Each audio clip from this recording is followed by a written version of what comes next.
తెలంగాణ వ్యాప్తంగా గత 3 రోజుల నుంచి కురుస్తున్న భారీ వర్షాల నేపథ్యంలో హుస్సేన్ సాగర్ నిండు కుండలా మారింది. ఒకసారి మనం వాటర్ లెవెల్ చూస్తే FTL లెవెల్ కూడా క్రాస్ అయ్యి ప్రవాహ తీవ్రత అయితే స్పష్టంగా మనకి హుస్సేన్ సాగర్లో కనిపిస్తుంది. ఇప్పటికీ 513 అడుగులు దాటి ఏ విధంగా అయితే నీటి మట్టం నమోదైందో మనం చూడొచ్చు. హుస్సేన్ సాగర్ దగ్గర FTL లెవెల్ దాటి నీరు ప్రవహించడంతో మరోపక్క దిగువకి విడుదల చేస్తున్నారు. ఒకసారి మీరు ముందుకు చూస్తే దిగువన ప్రాంతాలు ఏవైతే ఉంటాయో ఆ కాలనీల్లో ప్రజలను అప్రమత్తం చేశారు. హుస్సేన్ సాగర్ నీటి ప్రవాహ తీవ్రత కాలనీలకు వెళ్ళే అవకాశం ఉండడంతో ఆ కాలనీలో కూడా లోతట్టు ప్రాంతాల ప్రజలను ఇప్పటికే అప్రమత్తం చేయడం జరిగింది. ఎక్కడికక్కడ GHMC NDRF టీం కూడా సిద్ధంగా ఉన్నాయి. ఒకవేళ ఇళ్లలోకి వెళ్ళి వాళ్ళు వరద ముంపుకి గురయ్యే అవకాశం ఉంటే వెంటనే వాళ్ళని రక్షించే ప్రయత్నానికైతే ఒక పక్క సర్వసిద్ధమైంది. మరోపక్క చూస్తే దాదాపు హైదరాబాద్ చుట్టుపక్కల 183 చెరువులు పూర్తిగా వాటి నీటి స్థాయి ఏదైతే ఉంటుందో పూర్తిగా నిండుకుండలా మారిపోయాయి. ఇదే వర్షాలు మరొక 2-3 రోజులు కొనసాగితే ప్రమాద స్థాయికి 183 చెరువులు చేరుకునే అవకాశం అయితే స్పష్టంగా కనిపిస్తోంది. ఈ నేపథ్యంలో మొత్తం GHMC కూడా ఆ కింది స్థాయి అధికారులని అప్రమత్తం చేయడం జరిగింది. ఇప్పటికే అనేక చోట్ల ఖమ్మం అతలాకుతలమైంది. వర్షాల ప్రభావంతో తీవ్ర వాయుగుండం కొనసాగుతుంది. దాదాపు 8 ప్రాంతాల్లో ఇప్పటివరకు తెలంగాణ జిల్లా వ్యాప్తంగా తెలంగాణలో అనేక జిల్లాల్లో 8 ప్రాంతాల్లో ముఖ్యంగా 40 నుంచి 52 సెంటీమీటర్ల వర్షపాతం నమోదైంది. అంటే 20 సెంటీమీటర్ల వర్షపాతం దాటితేనే రెడ్ అలర్ట్ అంటాము. అలాంటిది 52 సెంటీమీటర్ల వర్షపాతం నమోదైందంటే పరిస్థితి మనం అర్థం చేసుకోవచ్చు. కొన్ని ప్రాంతాల్లో ముఖ్యంగా ఇప్పటివరకు కూడా అనేక చోట్ల తెలంగాణలో వాగులు వంకలు పొంగి పొర్లుతున్నాయి. గ్రామాల్లో లోతట్టు ప్రాంతాల్లోకి వరద నీరు చేరింది. చాలా చోట్ల రహదారులు పూర్తిగా ఏదైతే మార్గాలన్నీ కూడా వరద ప్రభావానికి రహదారులన్నీ కూడా కట్టైన పరిస్థితి కనిపిస్తుంది. ముఖ్యంగా ఖమ్మం జిల్లాలో మున్నేరు ఉగ్రరూపం దాల్చడంతో అనేక కాలనీల్లోకి వరద నీరు చేరింది. ఇప్పటికే మంత్రి పొంగిలేటి అనేక ప్రాంతాల్లో పర్యటించిన విషయం తెలిసిందే. మంత్రులంతా కూడా ఇటు ఉప ముఖ్యమంత్రితో పాటు ఆయా శాఖల మంత్రులు కూడా చాలామంది అక్కడ వరద ప్రభావిత ప్రాంతాలపైన ఎప్పటికప్పుడు సమీక్షలు నిర్వహిస్తున్నారు. మరోపక్క అక్కడ పరిస్థితిని అడిగి తెలుసుకుంటున్నారు.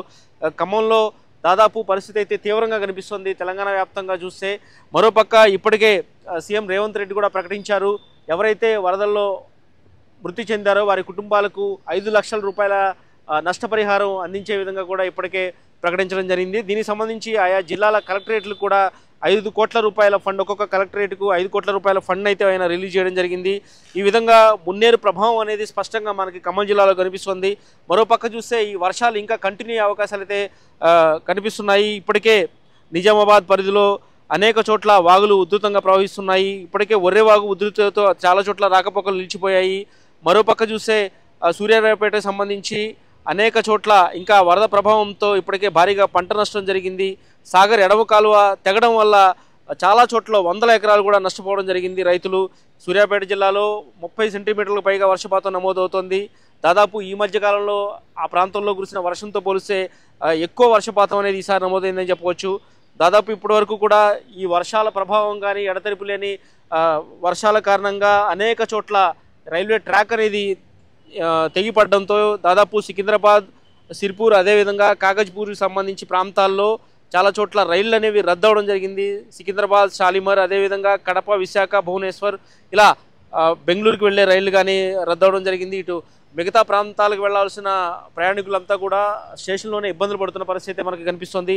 ఇలా రైళ్ల ప్రభావంపై కూడా, రైళ్ల రాకపోకలపై కూడా ఈ వరద ప్రభావం అనేది స్పష్టంగా కనిపించింది. అదేవిధంగా పార్వతీ బ్యారేజీకి మరోపక్క వరద నీరు చేరడంతో ఆ దిగువ స్థాయి ప్రజలను కూడా అప్రమత్తం చేయడం జరిగింది. మందని వద్ద ఇప్పటికే గోదావరి ఉగ్రరూపం దాల్చింది. ఈ నేపథ్యంలో ఆ లోతట్టు ప్రాంతాల ప్రజలను కూడా సురక్షిత ప్రాంతాలకు తరలించేందుకు కూడా అన్ని ఏర్పాట్లు చేశారు. మున్నేరు వాగు అనేది ఉగ్రరూపం కారణంగా ఖమ్మం జిల్లా వణికిపోతుంది. ఖమ్మంలో ప్రభావం స్పష్టంగా ఉంటే మరోపక్క ఇదే వర్షం కొనసాగితే హైదరాబాద్లో కూడా అనేక లోతట్టు ప్రాంతాలు కానీ కాలనీలు కానీ ముంపుకు గురే అవకాశం అయితే స్పష్టంగా ఉంది. ఈ నేపథ్యంలో ఇప్పటికే అధికార యంత్రాంగం అంతా కూడా అప్రమత్తమైంది.